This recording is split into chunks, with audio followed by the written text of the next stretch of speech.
हर हर महादेव। जय जय श्री राम। शंकरं शंकराचार्यं केशवं बादरायणं सूत्रभाष्यकृतौ वन्दे भगवन्तौ पुनः पुनः। ईश्वरो गुरुरात्मेति मूर्तिभेदविभागिने व्योमवद्व्याप्तदेहाय दक्षिणामूर्तये नमः। ओम नमः परमहंसास्वादित चरणकमलं चिन्मकरन्दाय भक्तजनमानसनिवासाय श्रीरामचन्द्राय। श्रीराम जय राम जय जय राम, श्रीराम जय राम जय जय राम, श्रीराम जय राम जय जय राम। सभी मित्रों, सुहृदों, सनातन धर्मावलंबियों को जय जय श्री राम यथोचित अभिवादन। बंधुओं, वस्तुतः बहुत दिनों से हमारी एक अभिलाषा थी कि सनातन धर्म के जितने भी मान बिंदु हैं उन सभी के संरक्षणार्थ जो भी अभी हमारे बंधु लगे हुए हैं, बहुत सारे अनेक आचार्य अपनी दिव्य मेधा से, अपनी तपस्या से धर्म प्राण सनातन बंधुओं, सनातनियों को वे ज्ञान प्रदान कर रहे हैं और सनातन धर्म के जो विद्वेषी गण हैं उनका मुखमर्दन भी कर रहे हैं।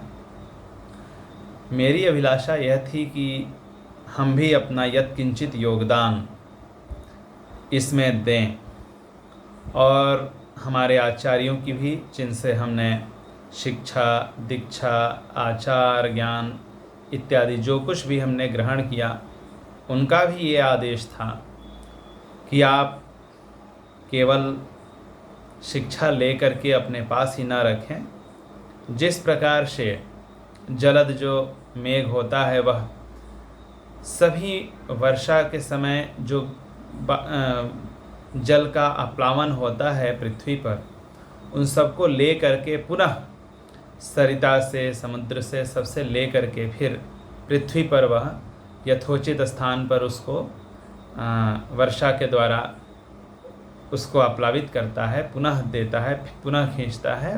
बारंबार ये शोषण वर्षण का प्रक्रिया चलता रहता है।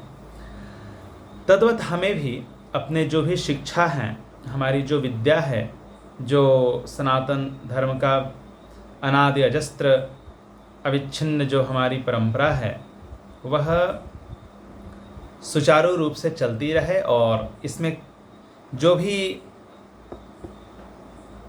विघ्न बाधा आए उसका शमन किस प्रकार से हो, इस पर विचार होता रहे। बंधुओं, प्रायः हम लोग अभी समाज में ये जो देख रहे हैं, अभी के समय में समाज की एक बहुत ही विचित्र स्थिति हो चुकी है। ऐसी स्थिति हो चुकी है जिसमें सामान्य प्राणियों को तो यह समझ में ही नहीं आ रहा है कि क्या धर्म है, क्या अधर्म है, क्या धर्माभास है, क्योंकि धर्म अधर्म के रूप में प्रतिभाषित जब होने लगता है तो मोहित हो जाते हैं सभी प्राणी। समझ में नहीं आता है कि चल क्या रहा है। अभी जैसे देखिए, हमने कुछ ऐसे वक्तव्य हैं, कुछ ऐसे दृश्य हमारे सामने आ रहे हैं जिनको प्रायः देख करके मन में प्रायः यही एक भावना आ रही है कि आखिर ये कालनेमी सनातन धर्म का नाश करने के लिए इस प्रकार के उग्र रूप, इस प्रकार का ये छद्म रूप बारंबार लेकर के क्यों सामने आ जा रहे हैं? क्या है इनका उपाय? तो उपाय एकमात्र है, पहले इनको समझना है। जिस तरह से अगर हमें सुक्ति, यह उदाहरण बहुत कठिन हो जाएगा, सामान्य सरल उदाहरण दे रहे हैं। अगर हम चीनी और ये जो बालू होता है उजला वाला, है ना, रजत की तरह, अगर दोनों को मिला दिया जाए तो वो हमें समझ में नहीं आएगा कि कौन असली चीनी है, शर्करा जिसको कहते हैं, और कौन ये बालू का कण है। नहीं समझ में आएगा। लेकिन जो उसको स्वाद को जानने वाली पिपीलिका चींटी जो है, वह उसके स्वाद को जान जाती है कि हाँ, असली शर्करा कौन सी है, और उसके भक्षण में उसकी अभिरुचि हो जाती है। फिर उसी प्रकार के हमारे समाज में जितने भी अभी काल नेमी आ चुके हैं, इनका सर्वप्रथम हम पहचान कैसे करें। हमारा जो सनातन धर्म है, इस सनातन धर्म में कितने ऐसे आक्रमण हुए, कितने ऐसे आक्रांता आ करके हमारे धर्म, हमारे जो मूल सिद्धांत हैं, वैदिक जो सनातन परंपरा है, उसका उच्छेद करने के लिए अनेक ऐसे आक्रांताओं का जो पुरजोर जो उनका उद्योग था, वो सारे उद्योग निष्फल होते गए, क्योंकि सनातन धर्म, वैदिक आर्य धर्म का संरक्षण करने का जो प्रशस्त दायित्व है, वो तो या तो एक भगवान नारायण के हाथ में है, या फिर भगवान नारायण के ही स्वरूप जो भूदेव होते हैं, ब्राह्मण, वो श्रोत्रिय ब्रह्मनिष्ठ ब्राह्मणों ने चने चबाकर उपवास कर करके अपने हृदय में उन्होंने वेद को धारण करके हमारे और आपके सामने आज तक लाया। लेकिन ये बहुत दयनीय स्थिति है आज समाज की, यह बहुत ही रुदन करने वाली विषय हो गई है आज समाज में, कि उस जिस वेद को इतने कष्ट से, तपस्या से उन लोगों ने संरक्षित किया, उसी वेद मार्ग को आज नष्ट भ्रष्ट करने का सारा उपक्रम विरोधियों के द्वारा होता है। समस्या यह है, उस समय जिस समय हमारे यहाँ म्लेच्छों का, यमनों का, अंग्रेज इत्यादि जो भी ये सब अधम सब आए प्राणी, इनका आक्रमण के समय फिर भी ये समझ में आता था कि हाँ, ये धर्म विरोधी है, वेद मार्ग बाह्य है, इसलिए हम उसका प्रतिदमन करते थे, हम उनसे सतर्क रहते थे।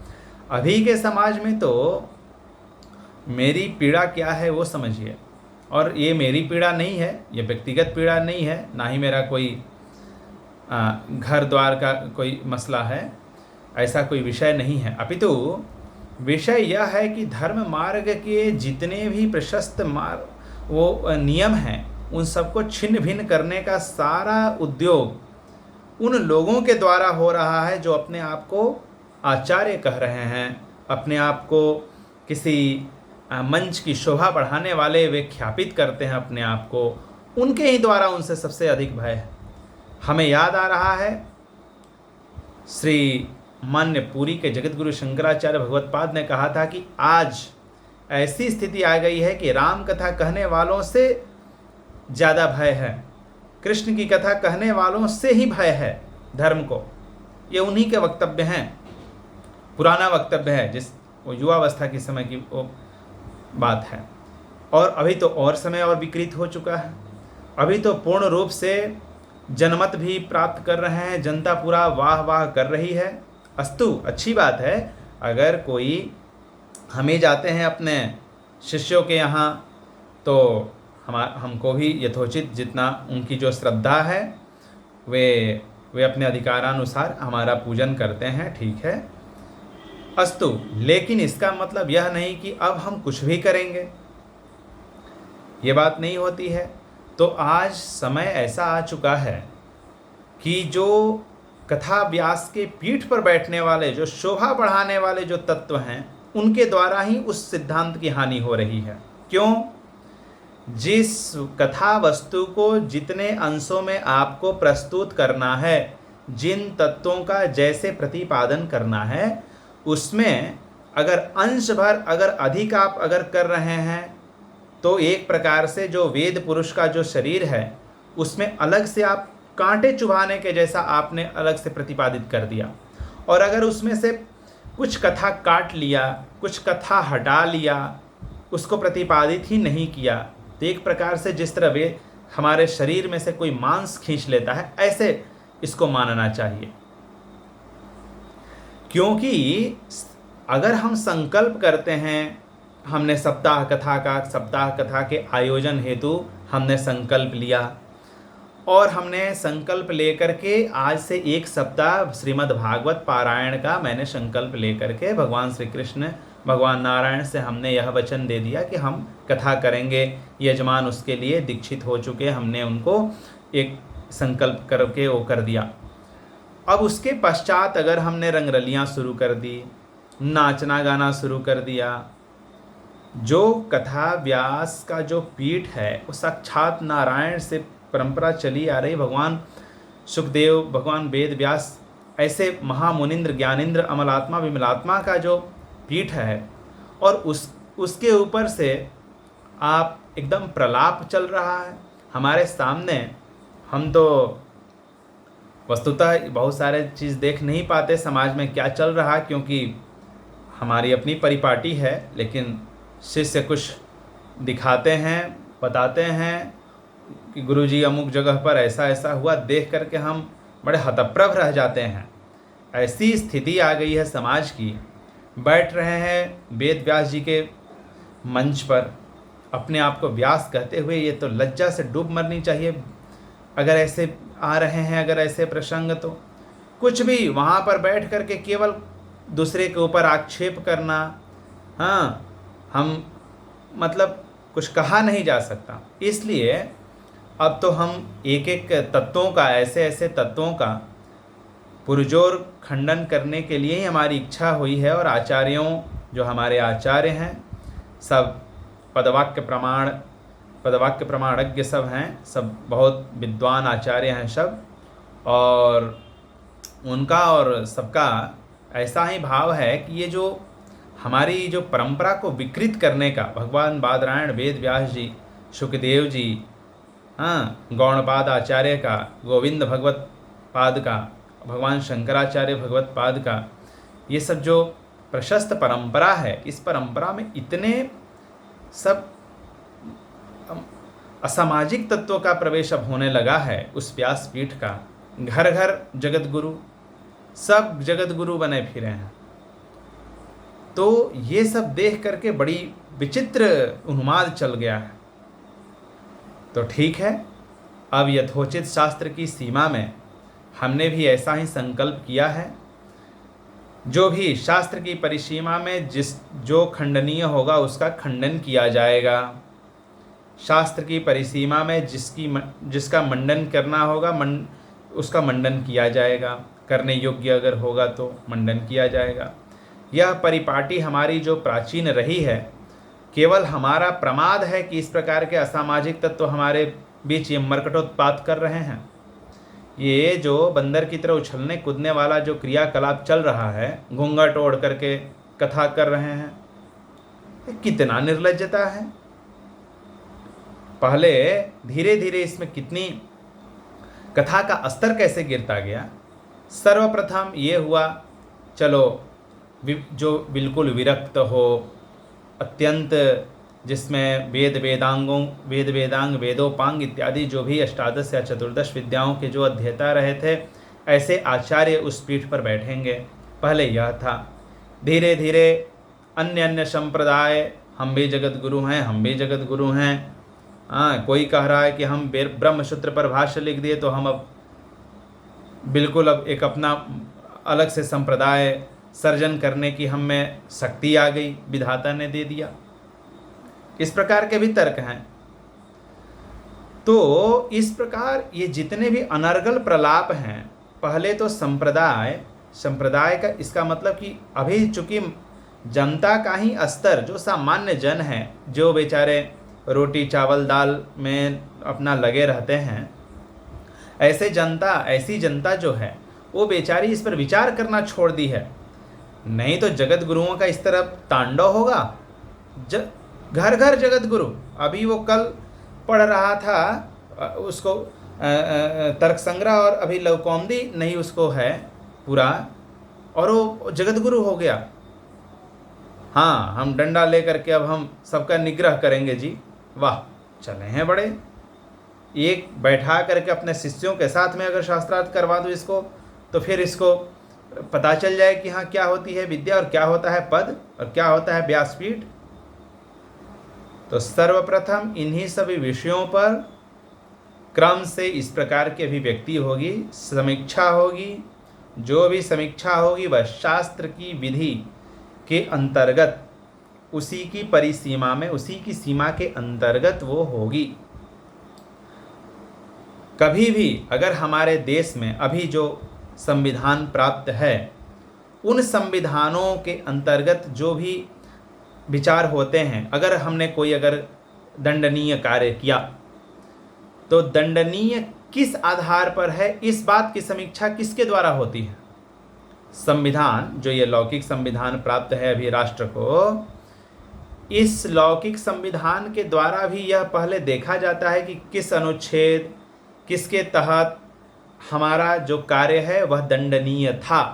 तत्पश्चात उस कार्य के लिए जो भी दंड होगा विधान किया जाएगा, फिर उसके लिए पहले न्यायाधीश इत्यादि की जो प्रक्रिया होगी वो अपना होता होगा।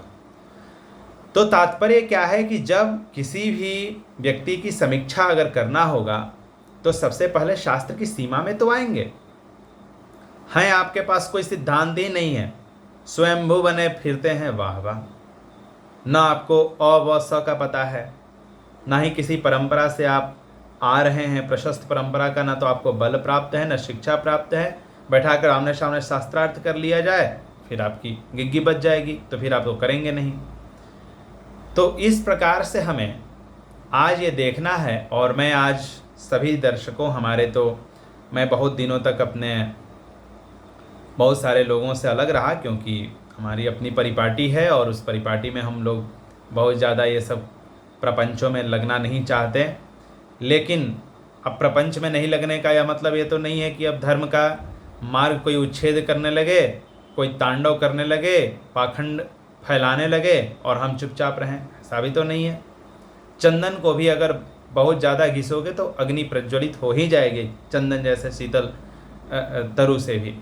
इसलिए अब यह कहना है कि आज सभी जनता को, सभी जो श्रद्धालु सनातनी जो हैं सुहृद, उन सभी से मैं ये कहना चाहूँगा कि आप अपनी मेधा शक्ति को ऐसे स्तर पर रखिए जिसके द्वारा आपके पास इस प्रकार के सब जो असामाजिक जो हैं, कुछ भी कहना, कुछ भी सुनना, इस प्रकार के सब तत्व जब उमड़ पड़ें तो इनका निग्रह आप स्वयं करें।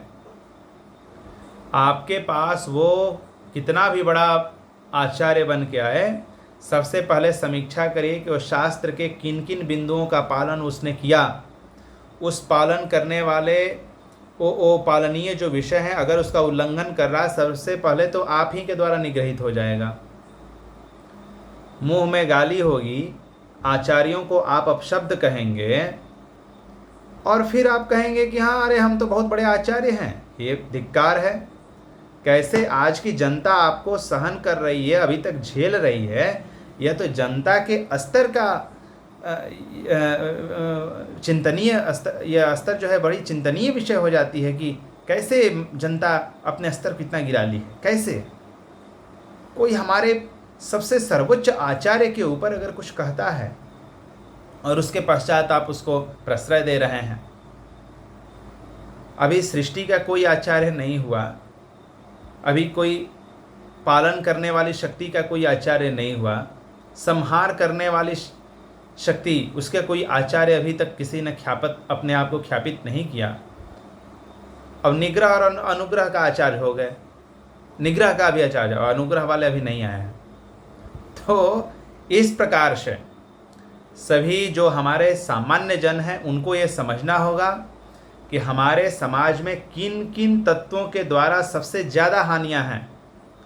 आज सबसे बड़ी ध्यातव्य विषय यह है कि जो व्यक्ति आपके सामने आ रहा है कि हम शास्त्र पढ़ा रहे हैं, वो अंदर से उतना ही बड़ा दम्भी निकल रहा, उतना ही बड़ा छद्म उसका स्वरूप दिखने में आ रहा है। बड़ी विडम्बना है। मैं किसी भी व्यक्तिगत, हमें किसी से कोई दुश्मनी नहीं है, लेकिन सिद्धांतगत अगर मेरे किसी अपने स्वजन से भी अगर जानबूझ करके अगर वो गलती करेगा तो उसका वहाँ पर टोका जाएगा, वहीं पर उसको रेखांकित किया जाएगा। इसलिए मुझे अपने सभी सुहृदों से यही कहना है कि ऐसे तत्वों को पहचानना सीखिए, अपनी मेधा शक्ति को, अपने शास्त्र की गति को, अपने सिद्धांतों को कभी भी इस प्रकार ढुलमुल मत होने दीजिए जिससे कि कोई भी आकर के आपको कुछ भी बात पढ़ा जाए। मौलिक बातें सीखनी है। हम नहीं कह रहे हैं कि आप व्याकरण, वेदांत, न्याय, मीमांसा सब कुछ आप बिल्कुल अध्ययन कर लें, वो सबके वश की बात है भी नहीं। उसके लिए कोई कोई निमित्त बनता है, भगवान जिसको बनाना चाहते हैं वो अलग बात है। एक कम से कम सामान्य धर्म है। अगर हम मान लीजिए हमें कोई ज्ञान नहीं है, तो हमें कम से कम इतना तो ज्ञान होना चाहिए कि हमें अपने आचार्यों का सम्मान करना है, और वो आचार्य भी आचार्य कहने के लायक हों। ये दम्भियों की बात नहीं कर रहे हैं, आचार्य तो आज तो घर घर घूम रहे हैं। उन आचार्यों की जिनकी प्रशस्त परंपरा चली आ रही है, हाँ, उनका एक अलग महत्व है। अगर हमने ज्ञान तो चुल्लू भर अगर मुझे ना हो और हमने सीधे रेखांकन करना शुरू किया शंकराचार्य जी की, अन्य जिसको कहने का अर्थ है कि आप किस परंपरा से आप आए हैं, सबसे पहले तो आपको निग्रह करने योग्य आप ही हो जाते हैं। कोई भी हो, मैं ही अगर आ जाऊं इस रूप में, तो मुझे स्वयं ऐसा व्यक्ति, सामान्य व्यक्ति भी कहेगा कि तुम कौन हो, कहाँ से अध्ययन किए, क्या क्या अध्ययन किए। 5 वर्ष से हमने गीता पढ़ लिया, वाह वाह वाह, ये क्या बात हुई। हमारे यहाँ तो छोटे बच्चे बहुत कुछ रट जाते हैं। अब उसका फोटो लेकर के हम घुमाएंगे कि अरे हम बहुत विद्वान हैं बचपन से। आपने बचपन से अभी तक आपने कहीं पर अध्ययन कैसे किया? अगर आपको कुछ भी खंडन करना हो, आप अच्छी बात है। हमारे यहाँ तो प्रशस्त परंपरा है खंडन मंडन करने की, वादे वादे जायते तत्वबोधा, ये सब तो बहुत हमारी उज्ज्वल परंपरा है कि अगर हम लोग शास्त्र पर मीमांसा न करें, शास्त्र के बारे में संचिंतन न करें, ब्रह्मसत्र न चले अगर, तो फिर उस विद्या का क्या लाभ है, फिर वो कुंठित हो जाएगी। इसलिए वो होना चाहिए, अनभ्यासे विषम विद्या, अभ्यास होते रहना चाहिए। लेकिन अब हम बिल्कुल किसी को गाली देकर के खंडन करें, अथवा बेवजह किसी ऐसे विषय पर किसी आचार्य, मैंने कोई हमें तुक ही नहीं लगता। आज के जो आचार्य सब उछल रहे हैं, मैं इन सबको देख करके मुझे बड़ी हंसी भी आती है, दुख भी होता है। ये भारत की कितना बड़ा दुर्भाग्य है कि ऐसे आचार्य और ऐसे लोगों को आचार्य भी कहते हैं। और आचार्य कहते नहीं हैं वो तो हमें पता है, क्योंकि वो स्वयं अपने आप को ही, जब हम नाम लिख देंगे कि हम बिल्कुल अमुक आचार्य हैं, तो ऐसे ये तो कोई वो नहीं है। लेकिन इसका सिद्धांत ये होना चाहिए कि सबसे पहले सामान्य जनता ऐसे लोगों को देख करके समझे यह व्यक्ति जो कह रहा है वह शास्त्र के द्वारा परीक्षित है कि नहीं। हमारे शास्त्रों ने हर बात की चर्चा की है। बोलना कैसे है, बैठना कैसे है, किस आसन में कब बैठना है, शयन करना है तो किस ओर दक्षिणावर्त होकर के वाम भाग से संपूर्ण रूप से शवासन से किस अवस्था में कैसे सोना है, भोजन के बाद कैसे सोना है, ये सब विधान है हमारे यहाँ। शौच से लेकर के यज्ञ तक सारे कार्य शास्त्र के द्वारा हमारे यहाँ बंधन में, शास्त्र की सीमा में बंधे हुए हैं। लेकिन आप बस अब क्योंकि अब परंपरा नहीं रही और हम बरगलाने लगेंगे, अखंडन के नाम पर गाली दे रहे हैं। ये कोई विषय नहीं है। विषय यह है कि जब आपको शास्त्रीय समीक्षा करना हो तो शास्त्र के आधारित वाक्यों पर करिए। हाँ ठीक है, जो घटनाओं का समीक्षा करना उचित है, ठीक है, शास्त्रीय सीमा में घटनाओं का समीक्षा, लेकिन उसमें भी एक मर्यादा होती है। हम ये कहेंगे कि हाँ हमारी मुंह से हमारी उत्तेजना इतनी अधिक है, मैं गाली देता हूँ, मैं गाली दूंगा इत्यादि कह करके। समीक्षा करनी है ना, यहाँ पर लड़ाई नहीं करनी है। शास्त्रार्थ को बहुत सारे लोग दूसरे अर्थों में समझ जाते हैं। लोग ये समझते हैं कि शास्त्रार्थ पहले के आचार्य लड़ाई करते थे, वो लड़ाई नहीं था। शास्त्रार्थ की व्युत्पत्ति ही उसी से होगी कि जब दो शास्त्र जहाँ पर एक दूसरे से दोनों के मत बिल्कुल ही होने लगे, समानता आने लगे, दोनों में निर्णय ही नहीं हो पाए, तो फिर तर्क रख करके वहाँ पर न्याय की शैली में वहाँ पर तर्क के द्वारा एक प्रकार खंडन मंडन सिद्धांतगत होती थी, उसके द्वारा जो फिर निष्पत्ति निकलती थी, फिर उसको हम लोग सिद्धांत मानते थे। ऐसा होता था। ये तो लड़ाई हो रही है, जो युद्ध बिल्कुल वाग युद्ध, और वो इसमें भी भीषण केवल वितंडा और अपशब्द का भरमार, और फिर उसको कह करके हम अपने आप को ख्यापित भी कर रहे हैं, अरे हम तो बहुत ज़्यादा ये सब करने में बहुत दक्ष हैं, विशेषज्ञ हैं इसके हम। तो ये ऐसे आचार्यों का पूर्ण बहिष्कार होना चाहिए। जो भी हो, मैं किसी एक व्यक्ति को नहीं कह रहा हूँ, हम जानते हैं कि आप लोग समझ जाएंगे किसी व्यक्ति विशेष को। व्यक्ति ऐसा कुछ नहीं है, ऐसे बहुत सारे आते हैं जाते हैं, आएंगे जाएंगे, लेकिन मैं यही कहना चाहता हूँ कि आप कभी भी ऐसे आचार्य इस प्रकार के जो भी हों, कल किसी और रूप में आ जाएगा कोई, कल कोई आ जाएगा अनुग्रहाचार्य करके, क्या करेंगे?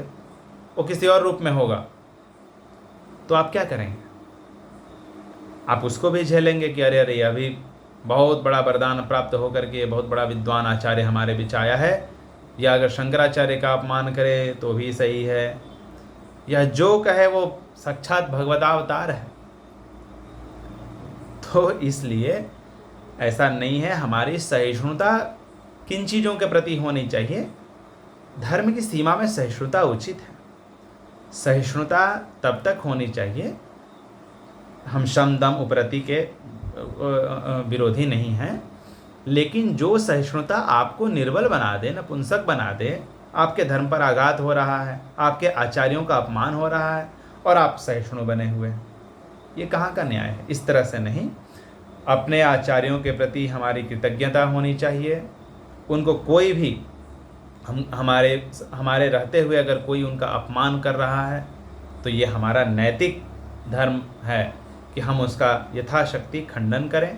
पहले तो शास्त्र की समीक्षा, शास्त्रीय सीमा में ही उसकी समीक्षा करें कि वह व्यक्ति बोल रहा है तो कैसा है, आचार्य कहलाने लायक है कि नहीं। व्यासपीठ पर बैठने नर्तन करने वाले व्यासपीठ पर बैठ रहे हैं, जिसको कोई एक अक्षर, एक श्लोक का शुद्ध उच्चारण, शुद्ध अन्वय, शुद्ध व्याख्या उसको करने नहीं आएगा। दो केवल महापाखंड की परिसीमा, मतलब हम सीमा ही नहीं देख रहे हैं, इतना अति हो रहा है। यह सब देख करके मैं प्रत्येक सनातनी बंधुओं से यह निवेदन करता हूँ कि आप सबसे पहले स्वयं योग्य बनिए। जब तक आप योग्य नहीं बनेंगे तब तक आकर के आपको इसी तरह बरगलाने वाले आचार्य मिलेंगे। कोई आपको ऐसा आचार्य, हाँ बिरले हैं, बिरले ऐसे आचार्य हैं। सभी आचार्य, मैं सभी की तो बात ही नहीं कर रहा, मैं तो केवल इन जो सब सामाजिक वाले हैं इन्हीं के लिए है। आचार्य तो एक से एक, जो अपने हमारे एक से एक आचार्य, जैसे हमारे पुरी के जगतगुरु शंकराचार्य तो हमारे शिरमौर हैं। मैं उनका देखता हूँ, सुनता हूँ, और बड़ी प्रमुदित अवस्था होती है हमारी जब मैं देखता हूँ कि वर्णाश्रम धर्म के जो प्रशस्त मान बिंदु हैं, वैदिक सनातन आर्य धर्म का जो हमारी जो परंपरा है, उसके अनुरूप वे शास्त्र का आज भी यहाँ पर हमारे सम्मुख रखते हैं, तो वह जो उनका प्रवचन पीयूष जो है उसको सुन के बहुत आनंद आता है। लेकिन उनके ऊपर भी बोलने वाले, तो इस तरह से ऐसे आचार्यों का पूर्ण बहिष्कार होना चाहिए। और निश्चित ही हम आशा करते हैं कि आप सभी लोग भी अपनी आवाज़ को बुलंद करेंगे। मैं सभी से कहूँगा कि आप सभी इस प्रकार के जो असामाजिक जो तत्व हैं इनके विरुद्ध आप सभी आवाज़ बुलंद करें। इनके जो अशास्त्रीय मत इनके द्वारा जो ख्यापित हो रहा है उसको खंडन करेंगे, उसके ऊपर विचार करेंगे, और कभी भी ऐसे तत्वों को पनपने ही नहीं देंगे। यह कब संभव है? जब आपके पास वो बौद्धिक क्षमता होगी तब। बौद्धिक क्षमता अवश्य होनी चाहिए तब। नीर क्षीर विवेक जब तक आप नहीं होंगे, आपको दूध में पानी मिला करके दे दिया जाए, आप कैसे जानेंगे कि अमुक व्यक्ति ने हमको दूध सही दिया, या पानी मिला के दिया, या केवल पानी ही दे दिया, या चूना मिला करके दूध बना के दे दिया? ये तब समझ में आएगा जब आप जानते हैं कि दूध का गुणधर्म क्या है, नीर जल का गुणधर्म क्या है। तब समझ में आएगा कि हाँ ये दोनों मिश्रित हैं या इसका शुद्ध स्वरूप क्या है। ऐसे ही पाखंडी लोगों को आपको ये समझना होगा कि हमारे जो वेद हैं, शास्त्र हैं, वेदांत हैं, जितने भी सच्छास्त्र हैं, उनके सीमा में यह व्यक्ति कितने अंशों में सही कह रहा है। ऐसे व्यक्ति जो हमारे मान्य आचार्यों के ऊपर आघात करते हैं, ये तो म्लेच्छों से भी ज़्यादा दंड के पात्र हैं।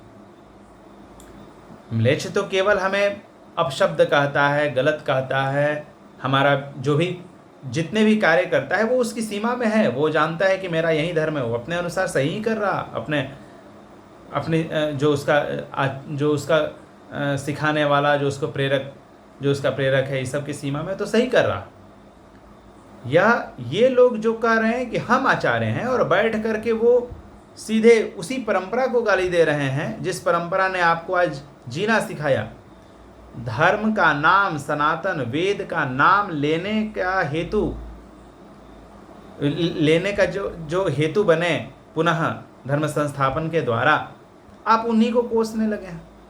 श्रीमद् आद्य जगद्गुरु शंकराचार्य भगवत पाद की परंपरा, और उसके बाद, और ऐसा भी नहीं, ये जो आचार्य हैं अभी के समय में मैं जानता हूँ कि वर्णाश्रम धर्म के सबसे बड़े संरक्षक और उसके लिए उपदेश देने वाले, जन जागृति संपूर्ण भारत में भ्रमण करके अपने देने वाले, और ऐसे आचार्यों के ऊपर भी टीका टिप्पणी आती है।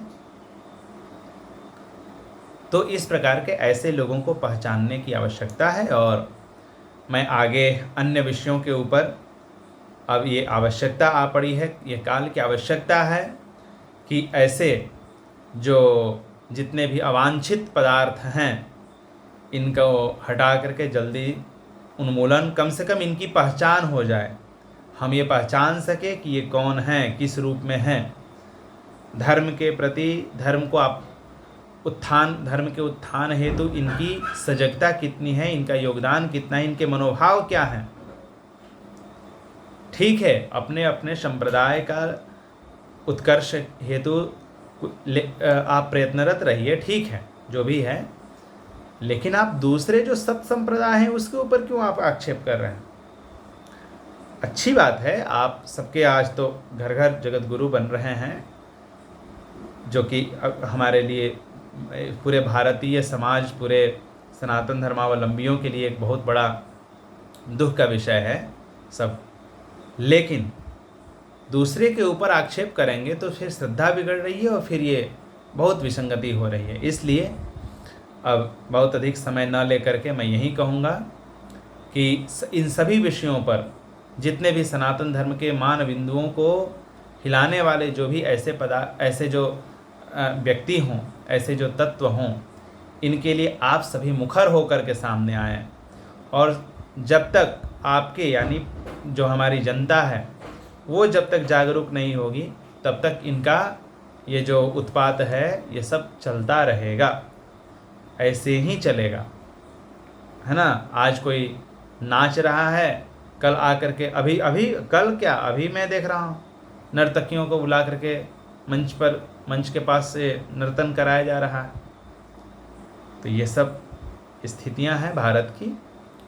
धीरे धीरे सभी लोग, आप सभी जितने भी सनातन धर्म के मानने वाले जो धर्म प्राण अभी भी हैं, यह सौभाग्य है कि जब तक आप जैसे लोग हैं तब तक इन तत्वों के ऊपर विचार हो पाएगा। नहीं तो अन्यथा अगले 1-2 पीढ़ी में तो ये परंपरा ही बन जाएगी। अभी जब तक इसका उच्छेद नहीं किया जाएगा ये फिर परंपरा बन जाएगी, और फिर परंपरा बन जाने के बाद तो फिर हमारे आने वाली पीढ़ियाँ यही कहेंगी, क्या ये तो ऐसे ही होता है, व्यास जी तो ऐसे ही होते हैं, है ना। इसलिए इस प्रकार की जो दुष्ट परंपरा है उसका यहाँ पर स्थापना न हो पाए, इसके लिए आप सभी लोगों को प्रयत्नरत रहना है, उद्योगरत रहना है। जब भी ऐसी स्थितियाँ आए तो उसके लिए प्रतिकार करने की शक्ति आपके अंदर होनी चाहिए। अच्छे जो हमारे सत संप्रदाय हैं उनके आचार्यों का चयन, उनके द्वारा जो उपदिष्ट जो बातें हैं उनका श्रवण, उस तदुपरि मनन, है ना, ये सब करना आप सभी का प्रशस्त दायित्व होना है करना चाहिए। अस्तु, बहुत काल न लेते हुए और फिर आप लोगों का दर्शन करना है। फिर मैं अन्य विषयों के ऊपर जो इस प्रकार के जो तत्व हैं इनका एक बार नहीं बारंबार इनका दर्पण दिखाने के लिए आना ही होगा हमें। बहुत सारी विषय हैं जो अब बिल्कुल ही हमारे लिए असहनीय हो गया है, इसलिए पुनः मिलते हैं। तब तक के लिए जय जय श्री राम, हर हर महादेव।